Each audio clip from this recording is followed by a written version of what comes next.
Welcome back to Streamline Entertainment.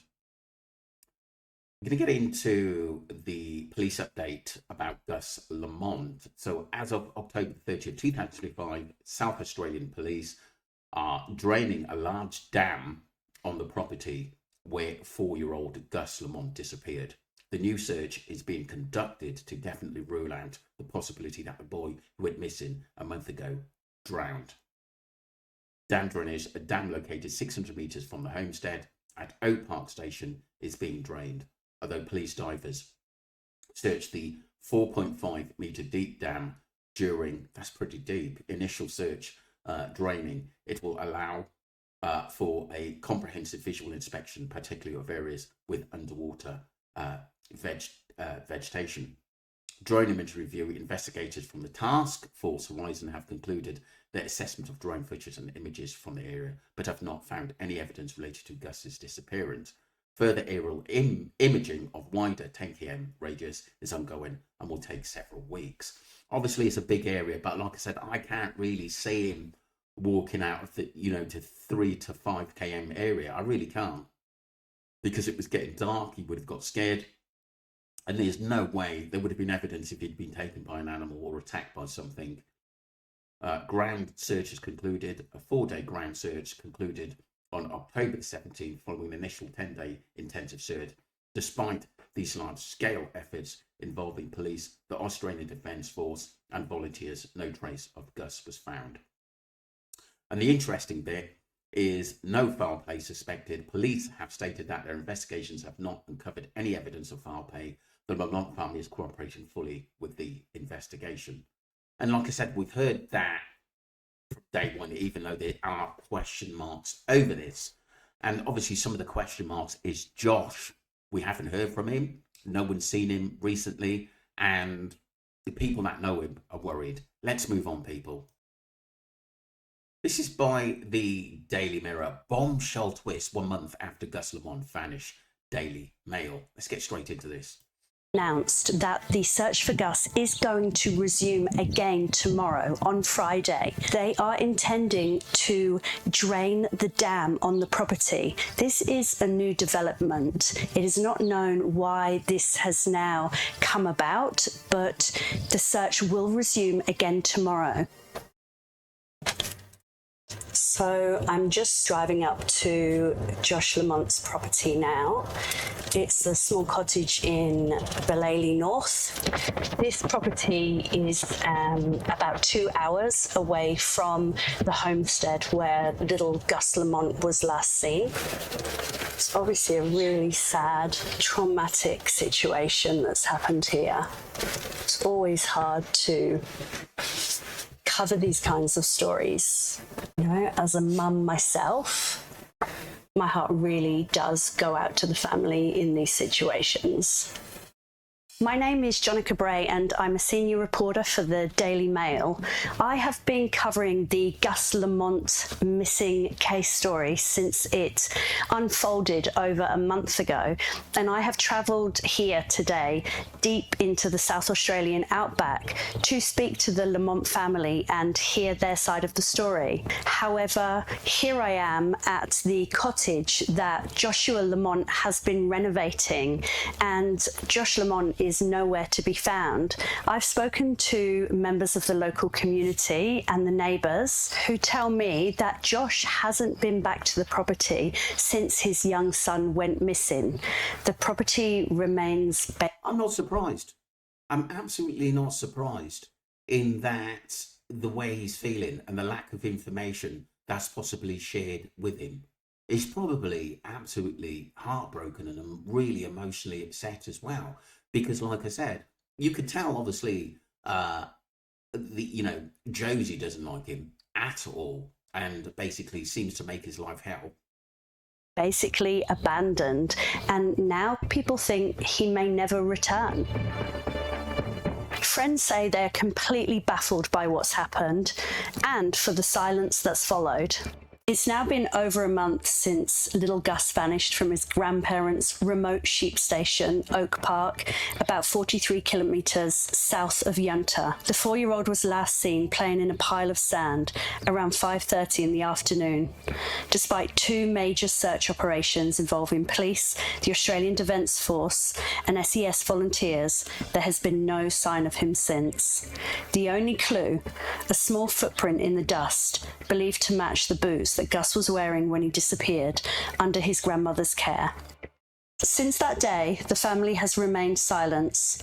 Locals talk of a deepening rift between Josh and the Murrays, Gus's maternal grandparents, who have bunkered down at the property where the little boy vanished. Friends have told the Daily Mail that emotions are running high, that the rift between Josh and the Murrays has deepened, and that things have been said that cannot be unsaid.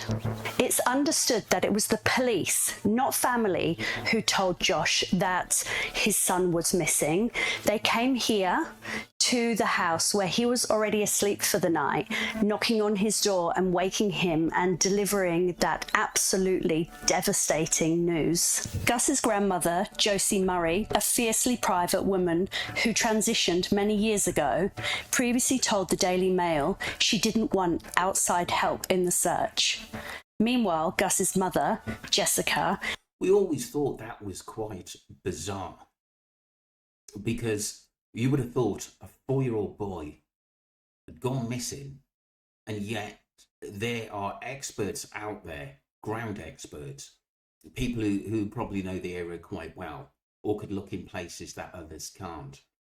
And you don't want that kind of help? We can deal with it ourselves? That's just so selfish. It really is. Because the longer this boy had been out there, I don't think he's alive now, to be honest with you, but like I said, the longer he's out there, the less that he's likely to survive. And that's why it's so worrying. And why now are the police sort of basically doing this draining when they should have done it weeks ago? It just doesn't make sense. You know, I think it's just the pressure from the public that they need to do more in this case. And his baby brother Ronnie haven't been seen in the area since Gus disappeared. Locals say no one knows where they've gone. Friends have told the Daily Mail that Jessica is an extremely quiet and shy lady. She is highly intelligent and actually skipped the last year of high school to go to university early. She's a high achiever. By contrast, they say Josh is fiery, outspoken, and not the type to stay silent, which is why his disappearance is even more puzzling. Police continue to insist there are no suspicious circumstances, despite weeks of searching. And one of the main problems in this case is that there's not enough information coming out from the family to make us sit back and say, look, let's just give them some time. Let the police do their searches. They're not basically, talking. And that is a really, really worrying things. And some of the stuff that Josie has said, and she's apparently coming out online on someone has said, basically under different names. That's very, very alarming. It really is. No new evidence emerging, and we are not suggesting any of the family have any involvement in the little boy's disappearance. Helicopters, drones, Aboriginal trackers and volunteers scoured the harsh terrain for days, but nothing was found. Ronald Boland, a Port Augusta-based Aboriginal tracker and trapper, joined the early days of the search, which has since been called off, though investigations continue. Speaking to the Daily Mail this week, Mr. Boland said he remains certain that Gus would be found. He made a cryptic comment: that little boy deserves respect, to go about it on all the right roads. Police will find him, they will. They do what they do best. I do what I do best, he added. One day, I will tell the story about Gus. He declined to comment on the significance of the solitary red footprint found about 500 metres north of Oak Park Homestead, citing his close working relationship with the police. But locals say they are baffled by the police's stance and frustrated that the search area didn't expand further. No one... This is what I've said. Is this more political than what we think? The heritage of the family, you know, do they have something on some of these powerful people? Sometimes you just don't know. We've got to look at all avenues in why basically the police, I know the police have been into the property, but like I said, I really don't think that's been forensically done over that property. I really don't think so. Yes, they possibly have searched it, looked into the house. But like I said, how do we know there's no secret underground,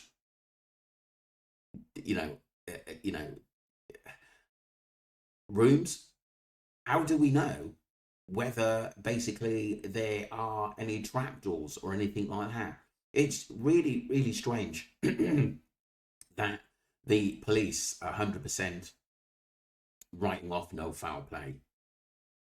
And like I said, wouldn't you think though, if like I said, this is what makes me think, I don't think he was ever there the time that Josie said he was there when he went missing. I really don't think so. I think, I just got a feeling he went days before. I really do. Has been asked when they last saw Josh or when they last saw Gus. Members of the local community here tell us the police have not been in the area canvassing, door knocking or interviewing, and whilst Josh was here in the lead up to his son's disappearance, staying at the house for a number of days previously, no one has been to corroborate that story. Friends are now concerned for Josh's mental health and have been doing quiet welfare checks on the property. They don't know where he is, and they are really worried about his state of mind. Josh was renovating this small cottage for his family before Gus started school. Now it sits silent. Sheep wander the driveway, children's bikes lie on the back lawn, a haunting reminder of the life that he'd planned for his family. I don't think he'll ever come back, a friend told the Daily Mail. What's the point? All those plans are gone. He needs answers or he'll never be able to move on. Here in the outback, there are far more questions than answers. What's really happened to little Gus Lamont? The police have just announced that the search for Gus is going to resume again tomorrow, on Friday. They are intending to drain the dam on the property. The dam is 4.5 metres deep and has previously been searched by divers. This is a new development. It is not known why this has now come about, but the search will resume again tomorrow. I'm going to now travel to Yunta and then onwards to the homestead to see if the family wish to talk about the devastating situation that's unfolded. One of the main problems is when nobody talks, people get suspect. Something strange. The dynamics of this family are really, really off key. I wonder if Josh will come out and talk. Someone needs to. Someone needs to come out and talk. And I'm just wondering why he hasn't at the moment. Or does he know? Just Josh knows something we don't. And the update of what's happened. That was absolutely brilliant there by Janika Gray. I thought she'd done a brilliant job there. I guess I am a little bit worried into where this case is going. And I don't want it to go to a month, 2 months, 3 months. But like I said, I think the police could have done a little bit more earlier on.